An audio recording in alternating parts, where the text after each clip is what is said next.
আসসালামু আলাইকুম everyone, welcome to my another টুকটাক ভিডিও। বাসার সবাই রোল খেতে অনেক বেশি পছন্দ করে, আর রোলটা যদি হয় আমার হাতে তাহলে তার কথাই নেই। একটা প্যান বসিয়ে দিলাম, গ্যাস একদমই ছিল না, তার মধ্যে সরিষার তেল দিয়ে দিয়েছি আর দিলাম চিকেন কিমা। 1 কেজি চিকেন কিমা ছিল, একটু করে সরিষার তেল দিয়েছি আর 1 কাপ পানি দিয়ে দিয়েছি। কিমাটা যেহেতু আইস করা ছিল তাই খুব সময় নিয়ে আস্তে আস্তে করে কিমার মাংসটা ছাড়িয়ে নিচ্ছি। সাথে দিব একটু আদা, একটু রসুন, একটু সয়া সস, কাঁচামরিচ, পেঁয়াজ, নামমাত্র অল্প করে টেস্টিং সল্ট, আর তার সাথে দিব হচ্ছে পুদিনা পাতা, ধনে পাতা, যদিও এগুলো একদম লাস্টে অ্যাড করব।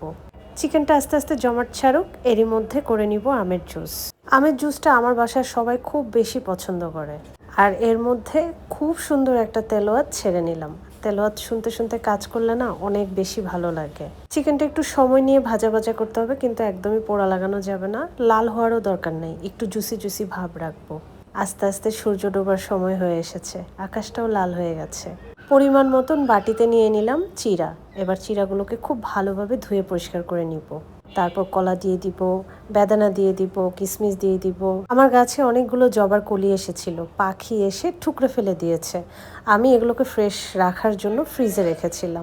একটা অদ্ভুত ঘটনা ঘটেছে, সেই জবার কলিগুলো ফ্রিজে রেখেছিলাম, তার ঘন্টাখানেক পরে ফ্রিজ খোলার পরে দেখি সবগুলো কলি ফুটে একদম ফুল হয়ে গেছে। বাসার সবাই দেখে তো অবাক আর মহা খুশি। আমি তো পারি না খুশিতে নাচবো। আমি যে কতবার ফ্রিজ খুলে খুলে এই কলিগুলোকে ফুল হতে দেখছি আর এত বেশি ভালো লাগছে। জবা ফুল আমার অনেক পছন্দ, তাই জবা গাছ লাগিয়েছি, আর জবার যত কলি হয়, ফুল হয়, সবগুলোই আমি আমার হেয়ার প্যাকের জন্য ব্যবহার করি। এই ফুল ফোটার ব্যাপারটা খুবই আনন্দের। এবার নিয়ে নিয়েছি ফ্রোজেন করা কাজী ফার্মসের পরোটা। পানি একদমই শুকিয়ে গেছে, এখন দিয়ে দিব ধনিয়া পাতা আর পুদিনা পাতা। শুরুতেই এই পাতাগুলো অ্যাড করব না, তার কারণ হচ্ছে ধনিয়া পাতা পুদিনা পাতার রং নষ্ট হয়ে যায়, ঘ্রাণটাও আর আগের মতন থাকে না। তাই একদম ফ্রেশ একটা ঘ্রাণ আর ফ্রেশ একটা লুকের জন্য আমি একদম শেষে এটা অ্যাড করেছি। তারপর চিকেনের যে ঝুরি পুরগুলো সেগুলো আমি পরোটার মধ্যে দিয়ে একটা শেপ রেডি করে আমার এয়ার ফ্রায়ারে দিয়ে দিয়েছি। আর বাকি চিকেনটুকু আমি ফ্রোজেন করে রাখবো, রিজার্ভে থাকলে যখন খুশি তখনই খাওয়া যাবে। তারপরেই তো আমার আমের জুস রেডি। নাহার হোটেলটা আমার খুব পছন্দের, প্রায় সময় এখানে যাওয়া হয়, খাওয়া হয়, আর ওদের হালিমটাও বেশ মজার, তাই নাহার হালিমটা নিয়ে নিয়েছি। আর সেই সাথে ওই যে বাঙালির ভাজাভুজি, এগুলো তো ইফতারির পরে খেতেই হয়, একটু করে আজকে ভাজা পোড়া অ্যাডও করেছি। আর এই তো আমার হাতের স্পেশাল ডাবলি।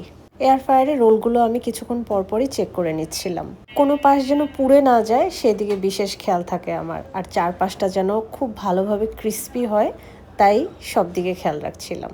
ঘূর্ণিটাকে একটু রেডি করে নিচ্ছিলাম, দিয়ে দিলাম ধনিয়া পাতা, পুদিনা পাতা আর স্বাদ মতন পেঁয়াজ। আর এই তো সেই সাথে আছে তেল ছাড়া ছোলা। ইফতারের পরে মুড়ি মাখা না হলে তো হবেই না, আর মুড়ি মাখা তো এই ভাজাভুজি ছাড়াও সম্ভব না।